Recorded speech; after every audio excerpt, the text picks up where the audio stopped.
Traditional business intelligence is struggling to deal with new diverse data types, increasing data volumes, and a growing number of business users who need to make faster data-driven decisions. Enter Hadoop, an affordable and scalable platform for storing, processing, and analyzing big data. Today, I'm pleased to say we have subject matter experts from both Cloudera and Datameer sharing real business use cases, highlighting why and how Hadoop can help organizations gain insights faster. That said, I'd like to introduce our first speaker this morning, Drew O'Brien. Drew is responsible for product marketing and strategy at Cloudera. Prior to Cloudera, Drew held various product marketing and analyst roles at Overland Storage, PowerFile, and AT&T. Drew holds a Bachelor of Science Operations Management and Information Systems from Northern Illinois University. Our next speaker this morning is Matt Schumpert. Matt has been working in enterprise software for over 10 years in various capacities, including sales engineering, strategic alliances, and consulting. Matt currently runs the pre-sales engineering team at Datameer, supporting all technical aspects of customer engagement through rollout of customers into production. Matt holds a Bachelor of Science degree in computer science from the University of Virginia. That said, I will now turn the floor over to our first speaker this morning, Drew. Drew, the floor is all yours. All right. Thank you, Diana, and good morning, everyone. I'm very happy to be here along with Matt. And first of all, just by way of agenda, we're going to be covering three big things today. First, I'll talk a little bit about Hadoop, give you a quick overview of the technology, what it's designed to do, our vision for the platform. And then I'll move on to, I know many of you are probably evaluating how to get started with Hadoop, how to deploy it in your own environments, and so I'll talk about some things that you should think about as you begin your journey from an operational perspective. And then at that point, I'll turn it over to Matt, and he'll cover getting started from a little bit different angle of use cases, and then he'll wrap up with a Datameer demo. So with that brief introduction, I will jump right in. So when you're setting the context for the emergence of Hadoop, it really helps to start by characterizing how data has changed in the last 3 decades or so since the relational database was invented. It can be pretty easily described in the 4 main attributes that you see on the screen here: volume, variety, velocity, and value. The first 3 deal with data itself, and the last one, value, deals with how we as analysts and consumers of data look at the data that our business generates in order to bring value back to the business. And so when the relational database was developed originally, the landscape looked a lot different than it does today. But then, since then, we've had the rise of the internet, more and more sophisticated machines that are connected, that are constantly generating data, as well as our transition to a mobile society. And basically, the result of that has been a situation where organizations are literally drowning in data. Everything around them is creating data, and they're trying to capture it all and use it for the betterment of their business. But the problem with that is many of their systems now are permanently overwhelmed by this deluge of these 4 Vs. And like I said, at the same time, as these changes are taking place in data itself, there's also a fundamental shift taking place in how we look at the data we have to drive decisions. Since so much more data is available to us now, we have an opportunity to do much more free-form, exploratory type analysis to identify new trends by combining different data types that may have not have been combined before, looking at different data sources in much larger quantities than has ever been done before. And by doing that, we get much better pictures of customers, much better ideas of markets, and even we're able to create data-driven products that better the business as a result.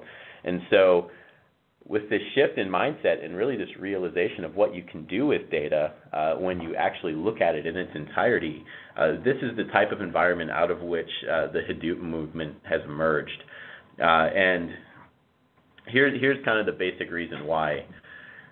If you look at a typical enterprise infrastructure today, you'll begin to see patterns as you look across them. There is a big movement towards a lot of different specialized systems that all work together to paint a complete picture, or that each solve one small piece of the puzzle. And the reason for that is, up until now, each system really could only handle one, maybe two of the different V's we talked about on the previous slide. Some were very good at volume, some handled variety, and one of the biggest problems is none of them could really handle velocity all that well, simply because of the schema on write paradigm of the relational database, which dictates that every piece of data you load into that system needs to fit the predetermined data model or schema, which leads to an incredible amount of inflexibility when it comes to dealing with particularly unstructured data.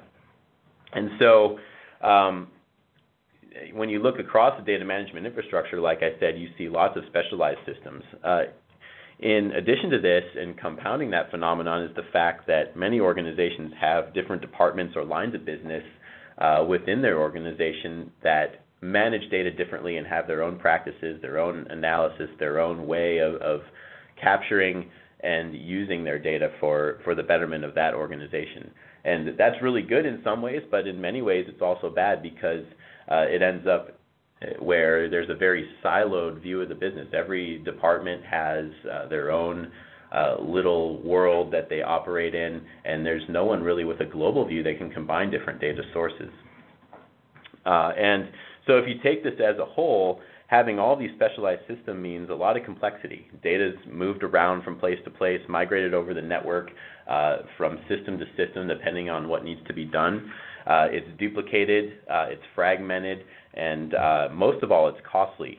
Actually, a recent customer of ours calculated about a 10x difference between the cost to expand their legacy infrastructure to accommodate their new data types versus deploying with Cloudera Enterprise and Hadoop. And so, our vision for the platform is when it comes to big data workloads specifically, and what I mean by that are workloads that operate on very diverse sets of data from many sources and involve a heavy amount of data transformation or processing, as well as some more free-form exploratory type analytics. The promise of Hadoop is to deliver a central platform or data reservoir for those workloads, where data from across the business and even outside the business can be landed and acted upon in a much more simplified way.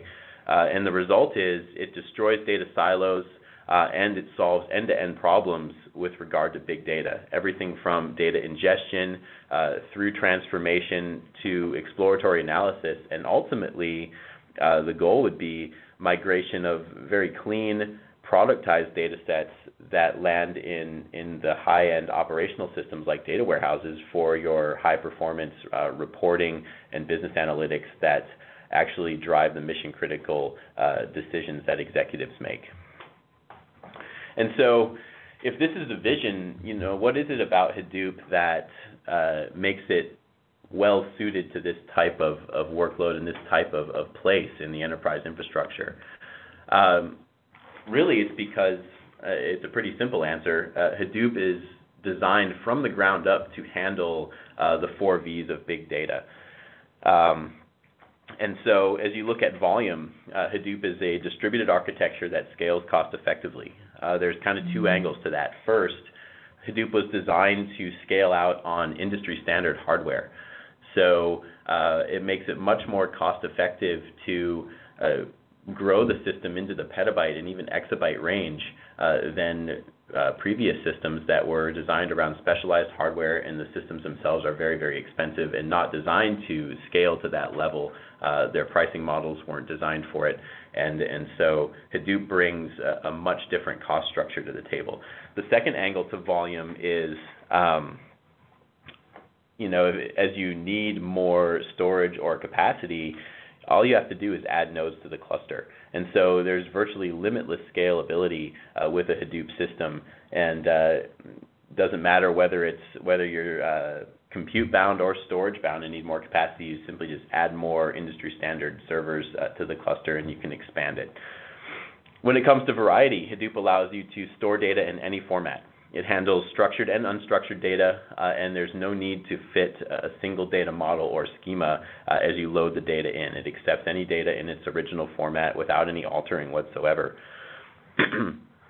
With velocity, it's a bit of a different angle on the variety problem, but you are allowed to load raw data in as it is, and then you define how you want to look at it later. And so there's also kind of two angles to this. First, the flexibility of the system that allows you to load the raw data in means that it removes a lot of the bottlenecks that come from taking data from the source and munging it to fit into the schema that you've designed for your database. And so that entire bottleneck is gone. You don't have to do anything to the data prior to load. So the network bottlenecks, the processing bottlenecks that take place today in many systems from loading from sources is gone. And also, you have the flexibility of as data changes. The other attribute to velocity is data changes, and there's new sources that come in at a very rapid pace. And so as you need to integrate those different things in, it's much more flexible and easy to do that. Value. And so this, again, is this mindset where we want to do more data discovery, free-form analysis. And there's two angles to the value question. So first of all, Hadoop will allow you to process massive amounts of data very quickly. It's a distributed processing engine, and it leverages what we call data locality. So when and where possible, Hadoop is designed to execute transformations and processes on the nodes where the data actually physically exists. So there's much less network latency and data moving around between nodes. Hadoop only does that when necessary and leverages the locality of the data as much as possible. Then from an analytics perspective, the schema on read paradigm, as it's called, allows you to, like I said, load the raw data in and then define the structure of the data at the time of query or at the time you ask the question. So literally, it allows you to ask anything you want without having to do a lot of remodeling work, without having to reload data into the database, update the schema, and things like that. So it's quick, it's flexible, and it can handle any type of analysis that you might want to do.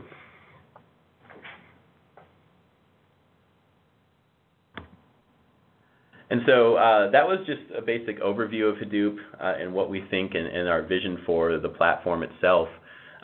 So now I know many of you are probably thinking about getting started with Hadoop, and so I'll spend the remainder of my time talking about things you should think about from an operational perspective as you're getting started. And there's really four main things that I'll cover today. First, you're going to want to think about your Hadoop platform itself, system management, support, and equipping of your organization. And so in the remaining time, I'll walk through each of these one by one. So first, let's start with the platform itself. So Hadoop is an open source technology, so it's unlike commercial software in that you actually have the option to simply pull down the bits from Apache and deploy it yourself.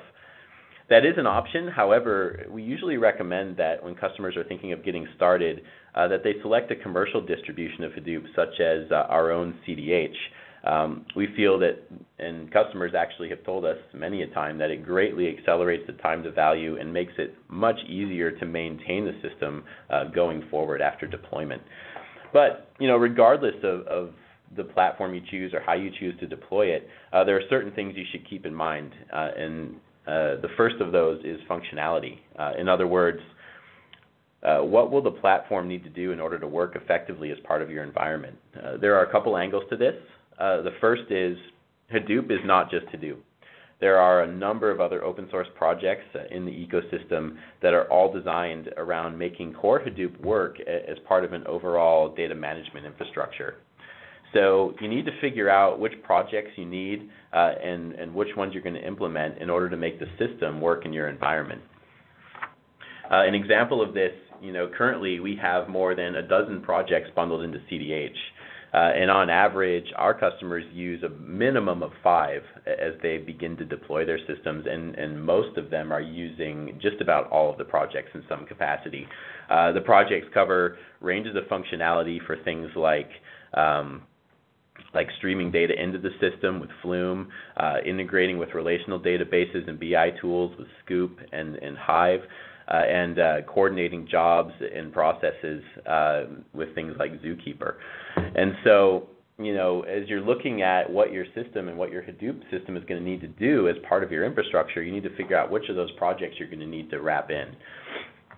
And a second angle you're going to need to consider is for any strategic system that you put in your data center, you have policies and procedures around things like security, audit controls, high availability, business continuity, and so on. So you need to select projects that will conform to those standards. Does it work with Kerberos for authentication, for instance, and all of those other types of things. And so from a functionality perspective, those are the things you need to consider when selecting the projects that will go into your platform.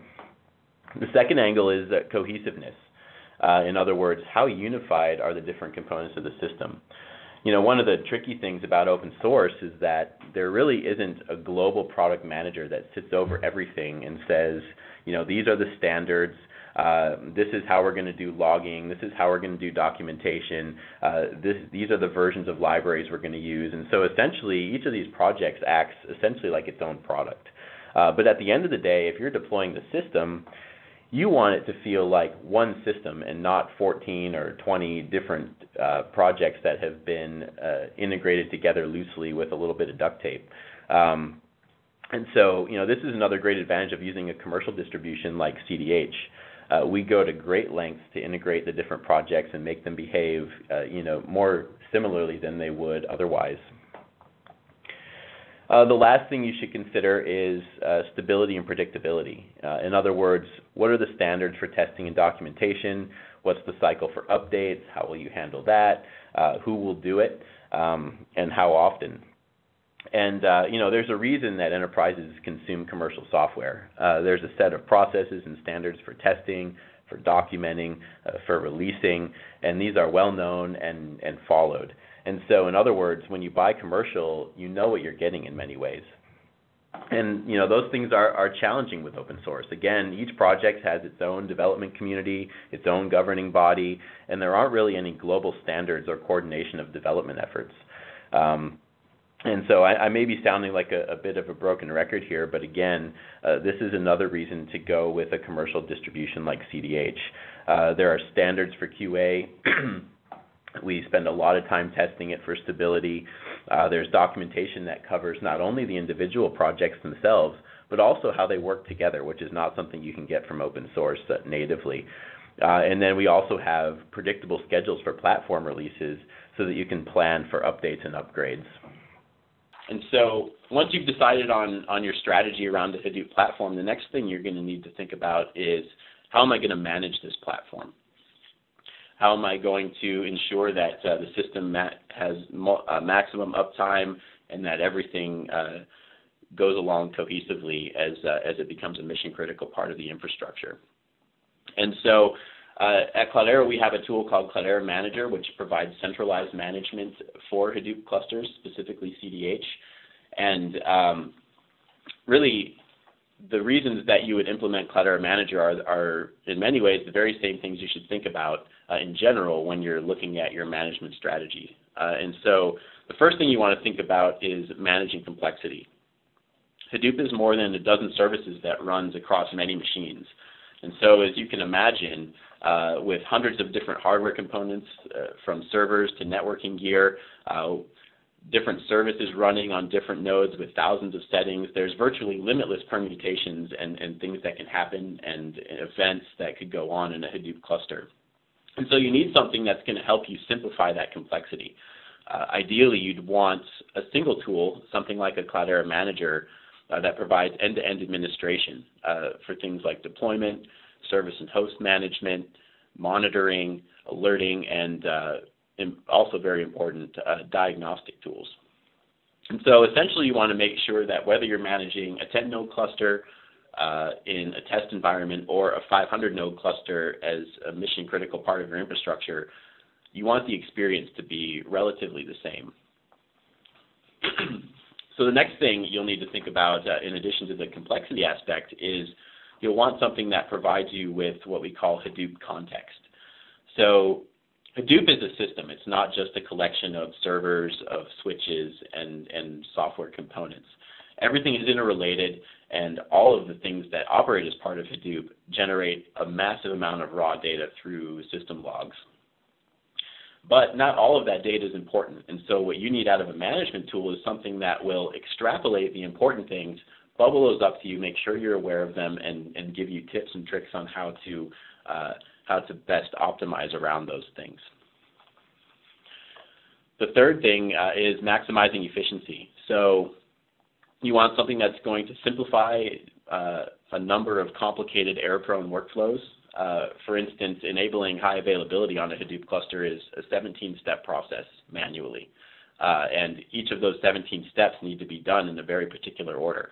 And so a management tool can actually facilitate things like that. For instance, our high HA enablement through Cloudera Manager is 3 simple clicks, and we abstract the rest of the complexity and do that for you. So it makes it much more simple, much more bulletproof when you're trying to enact changes. Also, you want built-in safeguards and error checking to make sure that nothing accidentally gets changed or things happen that were unexpected. And then third, you're going to want to make sure that that the system has a full range of diagnostic tools so that you can get to the root cause of issues quickly and fix them. And so after you've decided on your platform and your management strategy, the next thing you should consider is support. And you have 2 alternatives here. You can self-support through the community, or you can go with a commercial vendor. Since Cloudera provides technical support, obviously we see it as a huge advantage, and so I wanted to take a minute just to explain the benefits that we see of our offering. And so the first benefit is a commercial offering extends the reach of your team. So in addition to your own internal folks that are managing the system, you now have access to a dedicated team of support engineers who can help you and make you able to solve problems much more quickly than maybe you could operating alone. You also have the ability to leverage experts. Our support team is comprised of people who live and breathe Hadoop 24/7. Many of our support engineers, actually all of them, build the system in some way. They contribute code to one or multiple of the different projects, and they know them very well. They know how they're designed. And, excuse me, I apologize, I have a bit of a cold. The third thing, and it's a very important thing, is with a commercial support offering, you have the ability to influence the open source roadmaps. So when you need things like bug fixes or new features built into the platform, you're communicating with the people who actually build those things into Hadoop. And so your chances of getting much more than just a workaround go way up. We'll provide you with a workaround in the meantime, but then as the platform progresses, many of those bugs and many of those feature requests get built in as a result of feedback that we get from our customer base.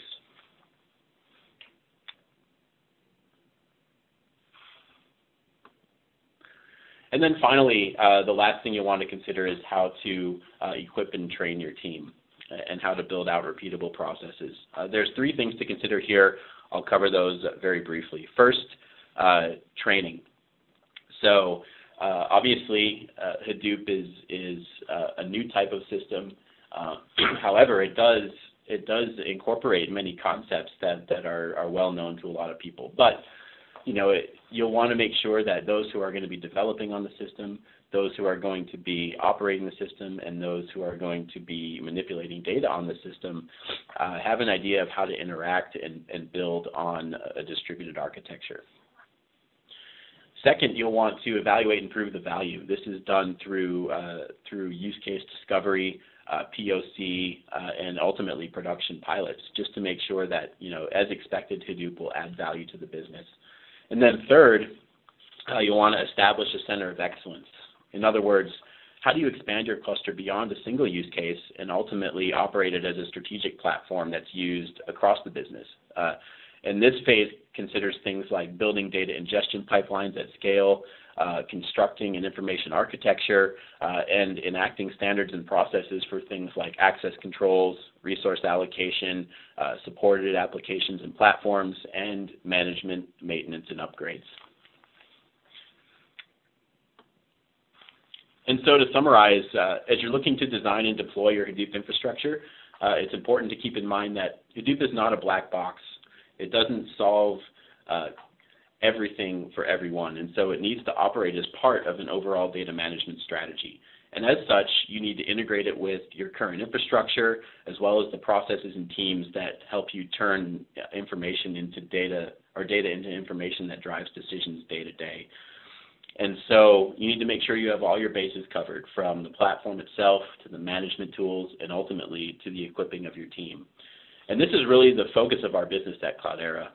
We want to be your partner, providing you not only the platform and software, but also the management, training, and services you need to ensure that Hadoop becomes a technology that adds incredible value to your business.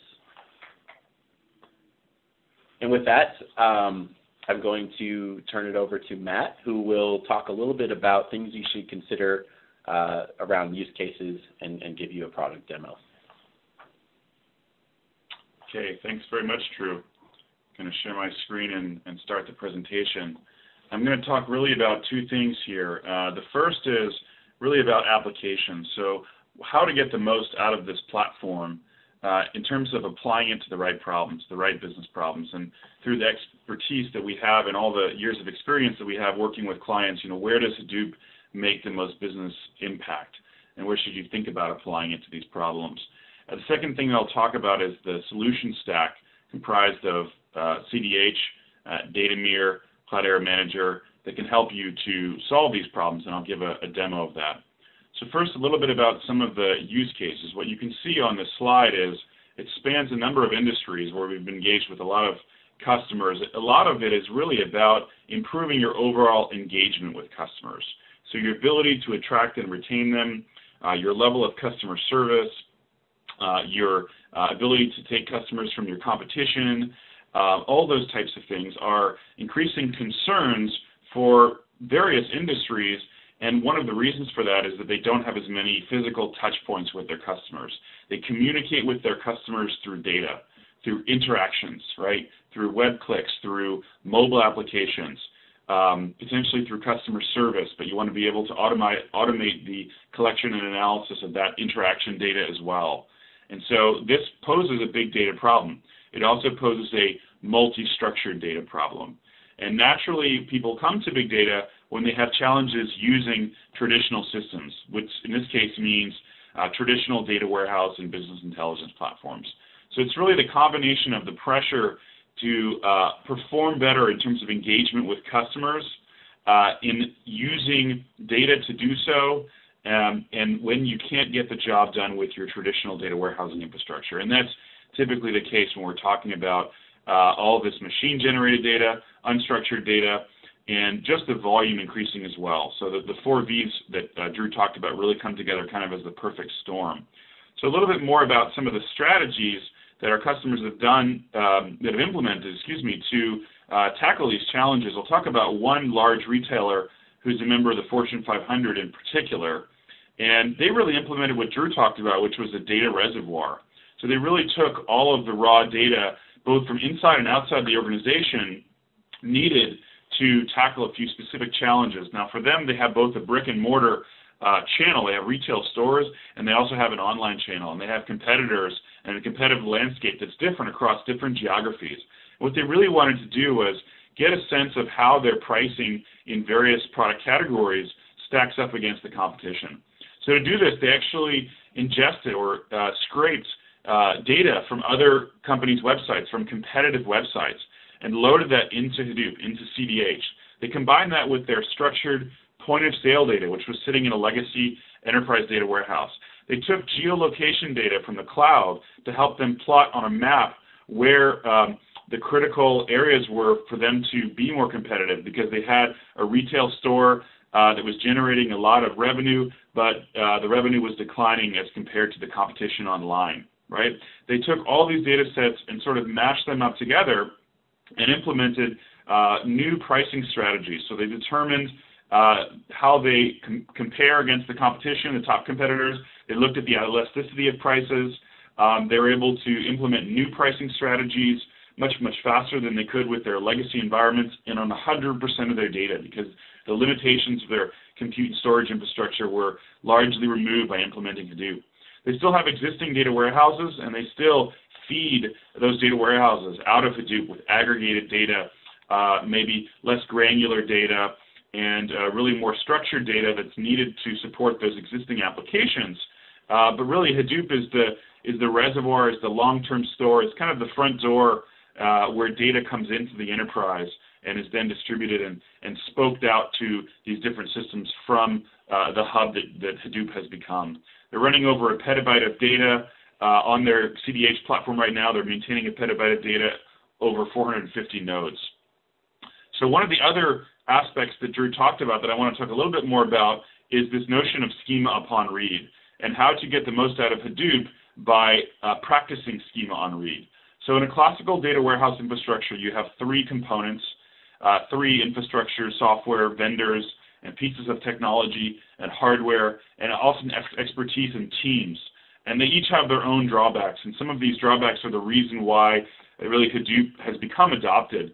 The speed at which you can do ETL, the flexibility with which you can store and organize your data without conforming to a predetermined model, a star schema or a snowflake schema that's been designed based on the questions you know today. And a business intelligence tool that requires a lot of training, and you end up with a few experts who use it and really can ask the questions of the data and not a true democratization of the data. So what we're proposing is leveraging Hadoop to do raw load of information. As the information is generated in log files, in social media posts, in blog posts, as well as the transactional data, just bring it into Hadoop raw, store it in an open format, and allow the end users to create models and analyze the data on a as-needed basis. So schema upon read really means interpreting the data, selecting the fields that you need, transforming it, cleansing it, normalizing it on an as-needed basis.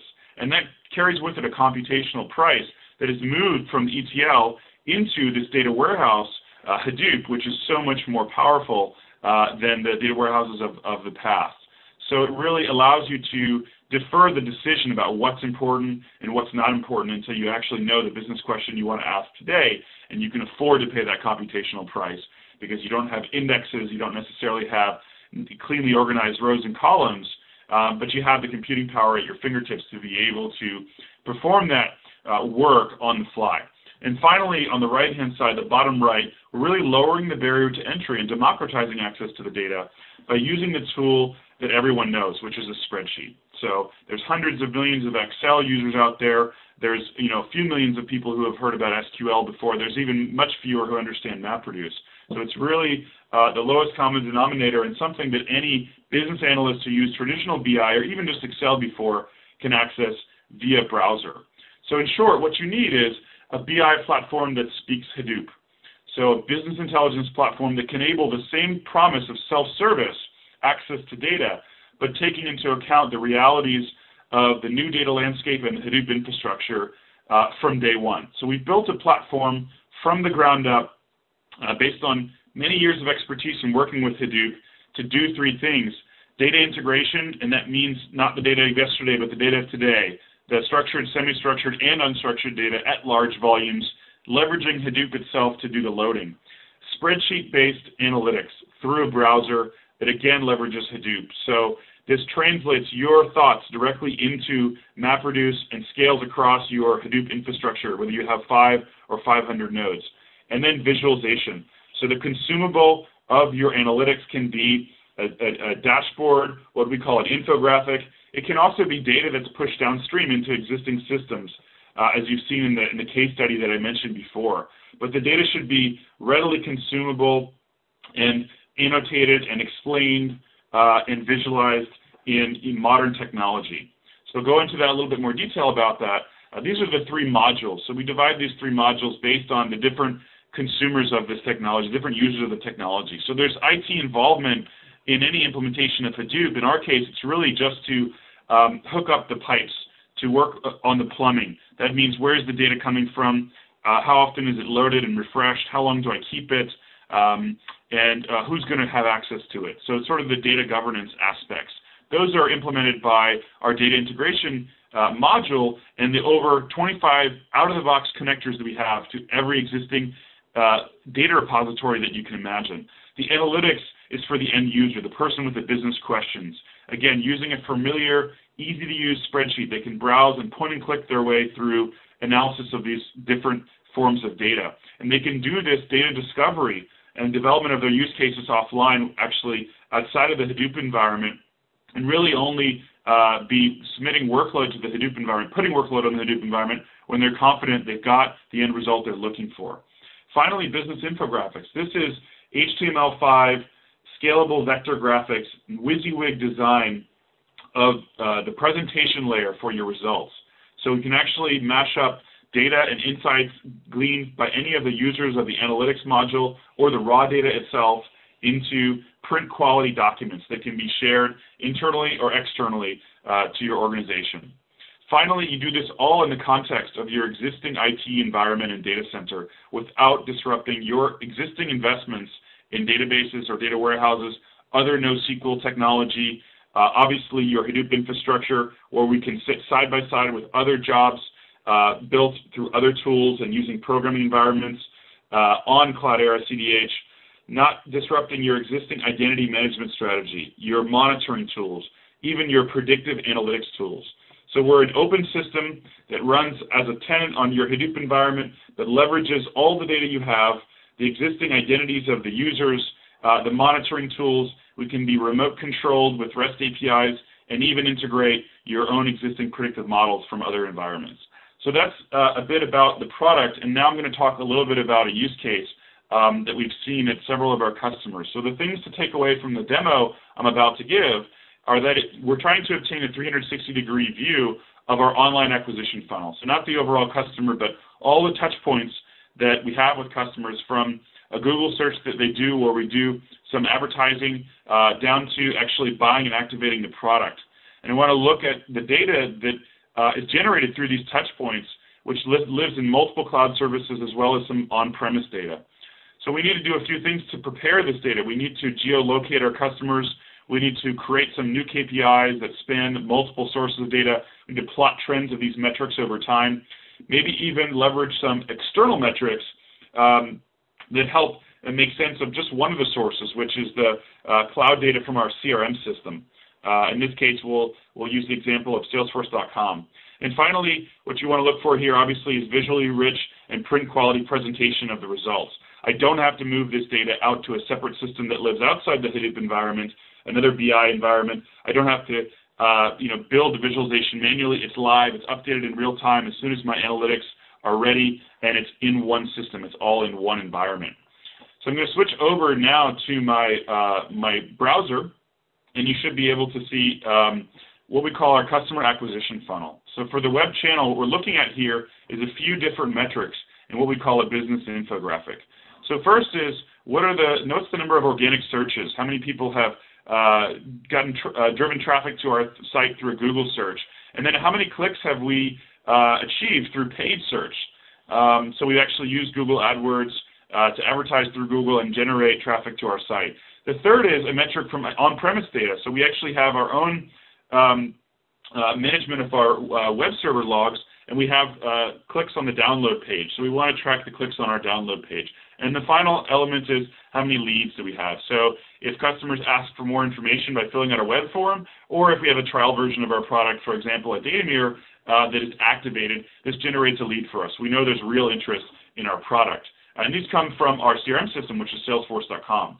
So we've got data from Google, we've got data that's on-premise, our web logs, and we've got data from Salesforce.com. We've also got third-party public data that we're able to use here to inform our own data. What that means is we've taken a third-party geolocation database and done an IP geolocation lookup to determine where our customers are, right? So we're taking complete control over this, of understanding where the interest is, not necessarily leveraging a siloed third-party application in order to do this. We're using these cloud applications, but we're able to build our own picture of, for example, where our customers live. So how did we do all this? How did we put all this picture together? So what we've done is we've connected to cloud services. So you can see here some of the cloud services I mentioned: Google AdWords, Salesforce, a connection to some of our own servers that have the on-premise data, as well as the geolocation data. So it's extremely simple by just point and click to make a connection to these services. The services will authorize Datameer to pull in the data, and then you can select which data is relevant for you and bring it into the system. So that's just setting up a connection, for example, to Google. And then the question is, which data do we need? So switching over to our spreadsheet user interface, we can see that we have leads, contacts, information about the AdWords performance, web server logs, et cetera, et cetera. So I'm going to take one of the data sets and just give you a little bit about the user experience here of Datameer. It's really simple. You just point and click, select the data that's relevant to you. In this case, I'd like to take the data just from the month of September, which is neatly partitioned by day or by hour. I have all the elements here in front of me, including the time, what the user clicked on, whether there was a successful page view or not, what their IP address was, and so on. So just slice and dice this really quickly. I can just by point and click using the toolbar, apply a filter that selects a subset of the data. In this case, it's only going to be what we call the page view. So every time there was a page view and not an error message, that's a real impression. I want to see when someone actually saw something, not when they got an error message or there was a system problem. So this is the number of this is the page views from all of the users in the second tab. And what you see is each tab is just a different view upon the data. I haven't actually put any workload on my Hadoop environment yet. I'm just sort of building a model for the analysis I want to create. The second step is aggregation. So I want to group my data by, for example, the page that was clicked on and count how many clicks there were per page. So I can just use the formula builder to navigate to the right function or just type in the name, click on the elements that I want to aggregate, which is actually the page here, click OK, and I built myself kind of a pivot table. It's one row for every page on my website. I can then easily count, the number of clicks, or maybe more interesting is count the number of unique visitors. So how many distinct visitors or IP addresses came to my site? So I'm going to click on the IP address and just count the distinct number of IP addresses, which is the number of visitors. Now this data is kind of in a very raw format, as you can see. I might want to transform this data a little bit just to get the relevant bits. So this is just coming out from my web servers. What I really want to see is what was the name of that page, or the area of the site, or was it an HTML page? So I can type in additional functions to groom that data into what I want it to be, and this happens to be my page name. Now maybe I'm only interested in looking at actual HTML pages, so I can further slice this into just the HTML pages, for example. So in this case, I have a problem. I immediately see that I made the wrong query, so I can go back and change that. Again, I haven't put any work on my Hadoop cluster yet. I have now the relevant information that I need. I have the visitors, unique visitors by page, and I can just look at the outliers here. I can take the top 25 visitors, top 25 pages by the number of unique visitors. And this is the report that I want. So this is kind of the paradigm. Really, you, by point and click, discover your data, right? See where it needs to be cleansed, where it needs to be transformed. Then you aggregate it, you summarize it as you would in a typical business intelligence tool, but you're doing this based on a sample of the data. Now what I can do is I can actually save this work and run it on my CDH cluster. So I can run it when new data comes in an automated fashion. I can run it ad hoc by clicking Go from the UI. I can create a schedule that says this should run every morning at 8 a.m. or every Sunday at 8 a.m. It's a weekly report that should be delivered, and I should keep these results and store all the snapshots of this web traffic analysis for the next 6 months, for example. So when this runs, this is going to actually scale across my entire Hadoop cluster. Whether I have 5, 50, or 500 nodes, this is going to run on CDH in MapReduce, optimized based on all the knowledge that we have about the data, and produce some results. So if we look at the online acquisition analysis that you saw me present the results of in the beginning, this is actually what it looks like. As you recall, we had to bring together a few different data sources to make this a reality. So I can easily recall all the work that's been done and see the dependencies between each step, see a schematic of what all of my analysts have done in building this overall daily summary of my acquisition funnel. So there are 3 paths here.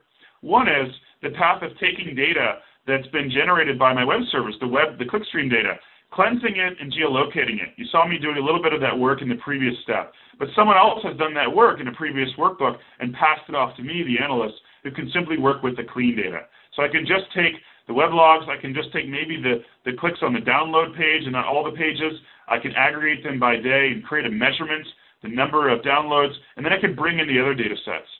The AdWords data, which gives me information about the total spend per day, the cost per click, the click-through rate, and all those additional things that are important to understand my web marketing strategy. And then I can take the leads.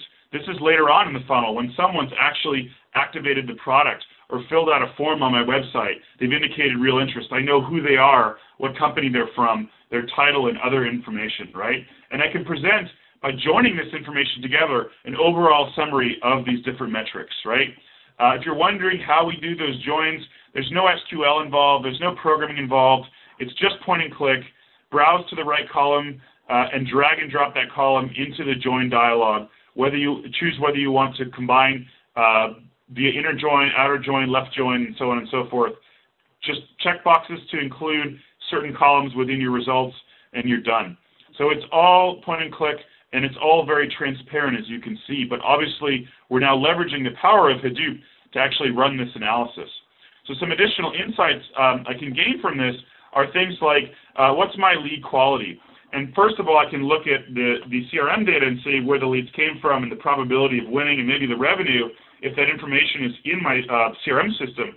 But if I have an online business, an e-commerce system, it might not have all of the metrics in my CRM system. So if you think about what's the total lifetime value of customer, if I've done some analysis on that outside of my CRM system for the online business, I can bring that metric in and combine it to determine what were the lead sources that generated these high-quality customers, this high-value segment of customers, combining an external database to inform that information. I can do more detailed analytics of just the web traffic alone than I could with a packaged application. I can do path analysis. I can see where people are moving from what page to another on the site.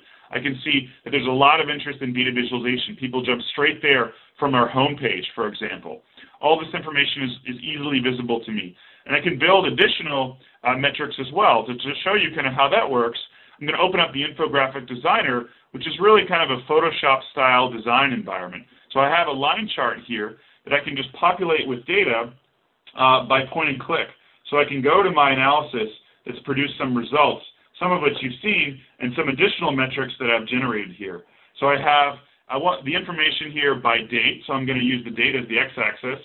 I have the cost per click, for example, or the overall number of leads. That's just from my CRM system. But I've also been able to calculate the cost per lead, because if we're just looking at leads generated through the online channel, because we've joined them, we want to actually compare the total number of leads from our CRM system with the cost per lead that was given, the cost per click that was given to us by Google. So we've actually created a new metric here, and we can actually see what's going on with the cost per lead. So it's just a point and click operation to add these new metrics into what we call the widget for the infographic and plot them over time, right? It's a drag and drop operation. So these are the different tabs. You can render this at any resolution in HTML5. It's as simple as Photoshop to use. There's no flash involved, so you can use an iPad or an iPhone as the final device where this information is consumed, or you can put this up on a wallboard and make a slideshow. So there's a lot of flexibility in sort of the presentation that can be done there. Finally, I just want to make one more point about how sort of well integrated we are with Cloudera CDH and Cloudera Manager. I actually have Cloudera Manager running up here, and I can show you that we're actually monitoring a Hadoop cluster, a real Hadoop cluster that's actually running Datameer. So I'm running HDFS and MapReduce on this cluster, which is all that's really required to actually run Datameer. I can see, of course, the health of my system. I'll also be able to see things like the MapReduce jobs that are running Datameer work. So I can see now that there's 2 jobs running that actually perform this online acquisition funnel analysis, but I can drill further into the details of that job and see, okay, how busy is my cluster? How does this compare in terms of resource utilization to other jobs that have been run in Datameer or by other users? Am I distributing the work across the cluster well? And so on and so forth. So it's really just another tenant on your Hadoop environment, on your CDH environment that's running workload together with other systems if you're using HBase, if you're using doing some machine learning work in MapReduce, for example, using other technologies on the Hadoop platform, it can be monitored using the same platform, and it's seamlessly integrated with Cloudera. So if I have Datameer and I get a new Cloudera cluster right out of the box, it's about a 10-second operation, or maybe, being fair, maybe a 30-second operation here to connect Datameer to that cluster. Whether I'm using Kerberos or not, whether this is deployed in a cloud environment or on-premise or not, it's a point-and-click operation, and as I said, you can monitor and govern the system using Cloudera Manager and Cloudera tools. So with that, I'd like to hand it back to Diana for the Q&A period. Thanks, Matt. Thank you, everyone. Thanks, Drew. So I'd like to take this opportunity to open up the floor for question and answers. I see that a lot of people have been asking questions, so please continue to ask the questions in the QA box at the bottom right of your screen. So let's get started. The first question I have here, this is for you, Drew, is can Hadoop support distributed clusters over 2 different geographical locations? That's a great question. That is not something that the Hadoop platform does today. That said, however, it does have facilities to support replication of data between 2 clusters in different geographic locations. Again, the design paradigm behind Hadoop is to leverage data locality, and so typically we don't recommend that type of implementation be done as far as having one cluster spread out amongst geographic locations, simply because it puts in the mix a wide area network bandwidth constraint oftentimes. And so, again, when it comes to data processing specifically, Hadoop is designed to leverage data locality. So as much as you can keep data as close to the processing power as possible, you're going to see the best results. Great, thank you. So, Matt, this next question is for you. What connectors are available in Datameer? That's a good question. So we have connectors to all of the major relational databases, things like Oracle, DB2, SQL Server, Postgres, MySQL, MPP databases like Greenplum, Netezza, Vertica, and so on.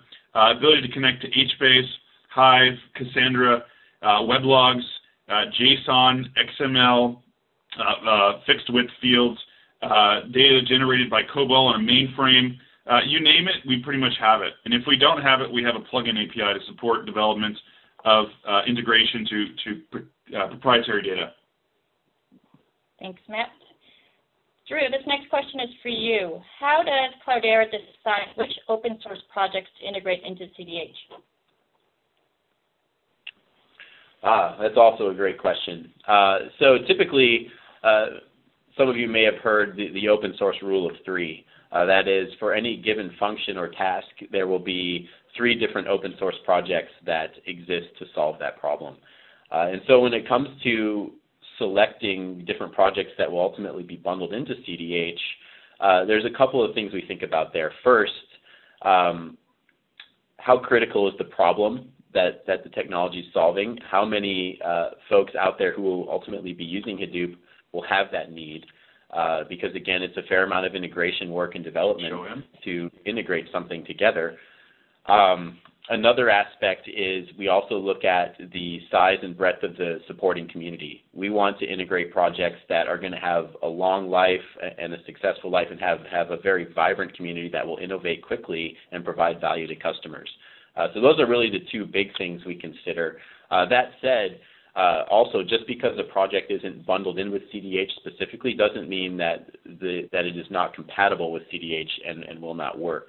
And so make sure if there's a particular project you're interested in that isn't part of the platform today, check with us and make sure that there isn't already indeed some form of integration that will allow you to use that project to add value.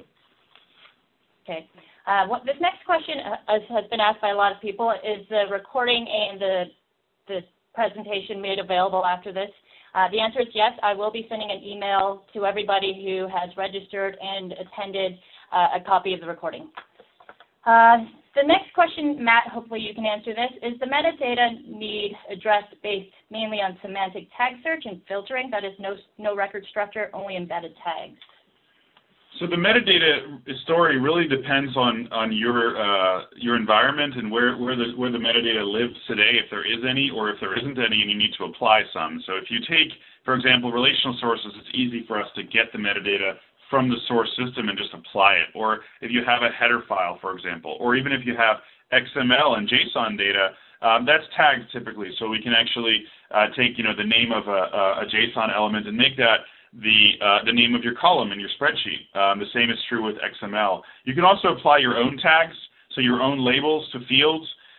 You can transform fields and then apply new tags to elements within existing fields, or aggregate them and then apply new elements to the aggregation. So it's really flexible. At every point, you can create new tags that identify the data you're viewing.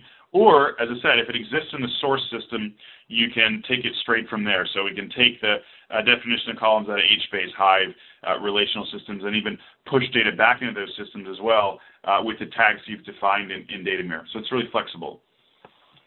Another question for you, Matt. I think this goes back to the demo. The approach is good for web clicks and transaction data, but not necessarily for data which is inherently structured, such as financial instrument contracts, correct? Actually, it's not really correct, but usually, your use cases involve both.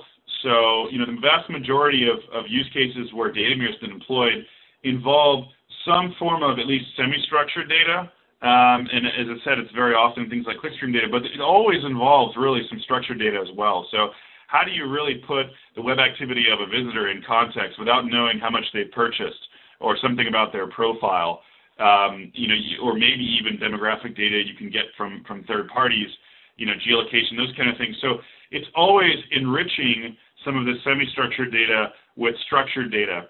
And we do this all day long. We work with financial services companies who really, want to understand purchasing behavior and which credit cards were used, and they want to understand risk, and they want to do reporting for compliance purposes and things like data quality. So there's a lot of structured data use cases out there where they either have another source which is large and semi-structured and better analyzed into Hadoop than traditional RDBMS, or they just want to really a next generation BI platform, and they want to lower their data integration challenge. So thinking of one large bank in particular, they have hundreds of data sources, and they have to catalog all this for compliance reasons, and it would just be a nightmare with traditional ETL tools. Okay, thank you. Thanks, Matt. Drew, this next question is for you. My organization is beginning to evaluate Hadoop. Can you briefly describe what a typical Cloudera professional services engagement might look like? Sure. That is a great question as well. So typically, when we take a customer from the initial phases of investigating Hadoop all the way through having multiple production clusters running in their environment, it's a 6-month process that we split into 2 phases. So the first phase is the first 3 months, and the focus there is starting conceptually with laying down a baseline with all the stakeholders as to what Hadoop is, what it does, what it doesn't do, and then we move into proving out a single use case from a use case discovery, where we take all the possible things we could do through a POC process, and then we do a production deployment and validate that the result was as expected. And if so, we'll move on to the second 3-month phase, which is now that we have a single use case production cluster running, we have a team trained up, how do you scale that out to incorporate multiple use cases? Because typically when organizations deploy Hadoop, they start for something very focused, and the system just ends up expanding and growing organically throughout the business. So that's a high-level overview of the process. It's about a 6-month engagement altogether. Thanks, Drew. So we are coming up to the top of the hour. We have time for one last question. This one is for you, Matt. What techniques do you use for correlating data that's in different formats and uses different semantics, that is field names? This person sees joins but wonders how you do those without a relational model. That's a great question.